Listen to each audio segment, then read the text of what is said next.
Good day. The Iranian elections have ended with the election victory of Ebrahim Raisi, who is now confirmed as the next president of Iran. Raisi is a conservative cleric and judge, though important to say that he is not an Ayatollah, and is somebody who is known to be closely attuned with the opinions of the real leader of Iran, Iran's supreme leader, Ayatollah Khamenei. Now, there are many people in the United States and Europe who rightly say that Raisi is not a democratically elected president. He was selected to be a presidential candidate, or rather cleared to be a presidential candidate by the Guardianship Council, which is a conservative institution closely aligned with Iran's clerical establishment and with the opinions of Iran's supreme leader. And he fought, therefore, an election against a very constrained and limited list of candidates. I have to say that though this point is a valid one, and it no doubt partly explains the relatively low turnout in the election, which was below 50%, I don't think it is actually as significant as some people say. Iran is not a secular democracy, in spite of the fact that many people around the world, especially in Europe and the United States, but no doubt also in Iran itself, would like it to be so.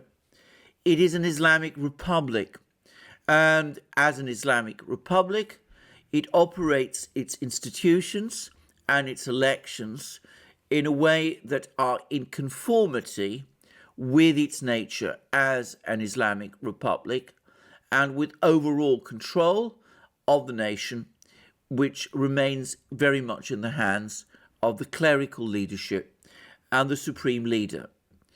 Though I think many Iranians are critical of many aspects of Iranian policy, and though I think many Iranians would probably like to see a change in their political system, I think a critical mass of Iranians still support it, and I think the response of most Iranians to the comment that Raisi has not been elected in a free and democratic poll would be simply to shrug their shoulders and say that people outside Iran neither understand Iran nor are in a position to criticize or to comment upon its internal arrangements. Be that as it may, the big question is not whether or not Raisi is democratically elected, at least not for the moment. It is what his policies will be and what the effect of his electoral victory is going to be. The first thing to say is that Raisi is known to be close to Khamenei, and some people believe that he might, in fact, at some point become supreme leader of Iran in succession to Khamenei. If so, then Khamenei has, in effect, selected his successor, and Raisi may be somebody who it is important to take note of and understand, because he is likely to be one of the most influential figures in the Middle East for a long time. Secondly, the fact that Raisi is so close to the supreme leader suggests that Iranian policy will become more unified, that the government structures, which are very complicated in Iran, will work more closely in concert with each other, and we will have a more focused and perhaps more comprehensible direction of policy coming out of Iran than the one we have sometimes seen in the past. But if the big question is what is going to happen to Iran's foreign policies and perhaps its domestic policies also, then I think the answer is there's going to be very little change indeed. Firstly, I think Iran will continue its foreign policies much as now. It will continue to support the various Shia groups and communities around the Middle East.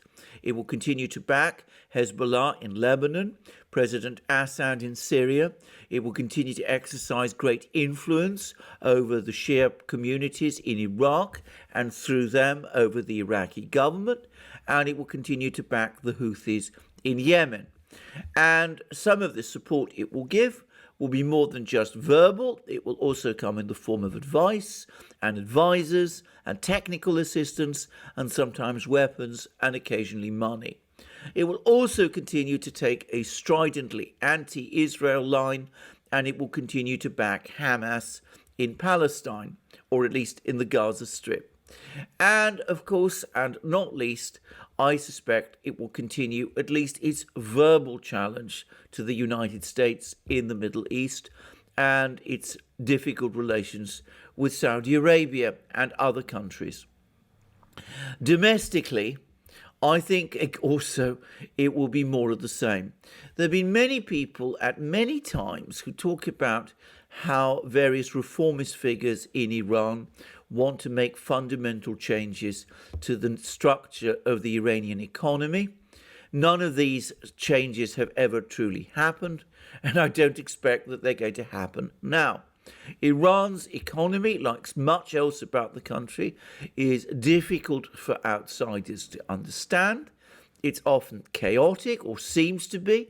It's often difficult to deconstruct. It's not always easy to make much sense of its economic policies, and its currency fluctuates wildly, and there is often very high inflation. Yet, at the same time, the country has a significant industrial base, a large technological and scientific establishment, and it is by no means a country to be dismissed as an economic wasteland, as some people seem inclined to do. However, the immediate question with Raisi is what change will it make to the JCPOA, which is currently the topic of discussion between the United States and Iran in complex negotiations which are underway in Vienna and which have been underway there for a while.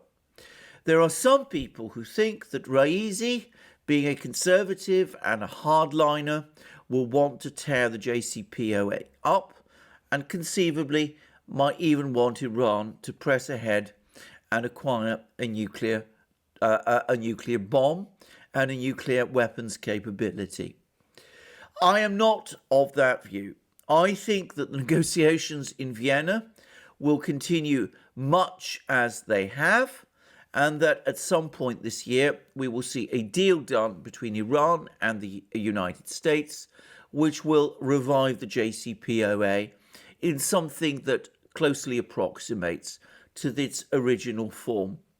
This is because I think that reviving the JCPOA is ultimately very much in Iran's interests and in the interests of the Iranian government and political system, whereas I think acquiring that vaunted nuclear weapons capability, something which, by the way, it is well within Iran's technological and industrial capacity to do, but acquiring it, in my opinion, is not in Iran's interests, and for that reason, I don't think that they will pursue it. If they agree the JCPOA, by contrast, they will get all that huge investment from China, which they have just negotiated. They will be able to do all their military deals with Russia, which they're known to be serious and anxious to do. In particular, their Air Force, which is a hodgepodge of aircraft left over from the time of the Shah, with an admixture of aircraft that they were able to seize from Saddam Hussein's Iraq. That hodgepodge of an Air Force can be modernized and resupplied with modern Russian fighter jets and can become once more a significant force to be reckoned with in the Middle East. The Iranians probably are also interested in Russian radar technology, possibly also surface-to-air missiles, and perhaps tanks and armoured vehicles, though Iran produces some of those itself. So, on the one hand, Iran wants better economic deals with China. It wants better military relations with Russia. It probably wants some economic relations with Russia also, which is, after all, a near neighbour. And it no doubt would like, to the extent that it can achieve it, better economic relations with the European Union also. All of that would be in total jeopardy if Iran acquired a nuclear bomb. It is difficult to imagine that China, Russia, or the European Union would at that point want to have anything to do with Iran, either economically or militarily. So I just don't see how acquiring this nuclear bomb would serve Iran's interests. As it is, and I'm going to say this straightforwardly, the events of the last 10 years have, it seems to me, worked out very much in Iran's favour. They were able to negotiate the JCPOA with the Obama administration by enriching nuclear fuel to the point where the Obama administration felt that it had no choice but to agree the JCPOA. That agreement, however, is time limited, something which the Iranians are almost certain to insist on, and in a decade or so they can press ahead with whatever nuclear program they wish at that point to undertake. At one and the same time, Iran also got certain amount of sanctions relief. Then along came Donald Trump and he tore up all of these agreements. Now, his intention, I think, was to increase pressure on Iran to the point where Iran would be forced to come to the negotiating table and would agree to all sorts of other significant concessions, like agreeing to do away with its ballistic missile programs and agree to scaling back its support for various Shia militia groups around the Middle East. Had that policy been consistently pursued over a long period, it's possible, though far from certain, that Iran might in fact eventually have come round. But instead, after just a few years, the United States is once again renegotiating the JCPOA on what look to be essentially its original terms, so that in fact the Iranians have come out looking stronger.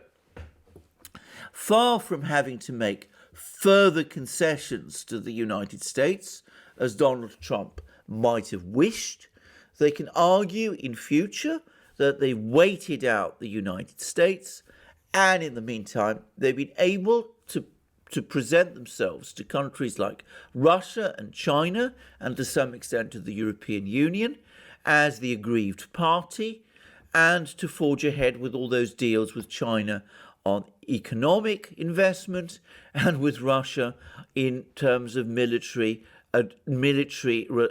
exchanges and military technology also. So it seems to me that in spite of all the very real economic hardship they've suffered, the Iranians are coming out rather well from all of this. I don't see why Raisi, inheriting this very strong position, would want to throw it all away. My impression of him is that though he is no doubt a conservative and a supporter of the present system, he also is a rational and calculating man who knows that it is in Iran's interests and in the system's interests to do this deal with the United States and to get all the advantages which come with that, rather than risk everything on a reckless quest to acquire a nuclear bomb. So I expect that there will be little change of substance despite much of the talk that one hears. Iran domestically will remain much as it is now. Iran's foreign policy will continue on the same trajectory as before, but the country, Iran as a whole, will find itself in a stronger position with close relations economically with China, with strong military relations with Russia, with probably a modernized air force at some point, and with good economic relations with the European Union. So much has changed in the Middle East, but some things remain constant. And in Iran, at least, things remain, it seems to me, much as always, with the country coming out on top after what has been, admittedly, for many Iranians, a difficult time. Thank you for joining me for this brief video on this subject. I look forward to you joining me in future videos on this channel and on our main channel, The Duran. Please also remember to check us out on our other platforms, BitChute, Odyssey, SuperU, and Locals. And please also don't forget to check out Alex's channel, Alex Christophorou's channel. That's my colleague and partner with whom I do programs on the Duran. Last but not least, please support us to the extent that you can via PayPal, Patreon, and Subscribestar, and also come to our shop, buy the amazing things you will find there, our magic mugs, our hats, our hoodies, our sweatshirts, our t-shirts, and all the rest. And if you like this program, please remember to press the like button. And if you want to come to this channel, again, please check your subscription. Thank you very much for joining me today. I look forward to you joining me in future programs, and have a wonderful day until then.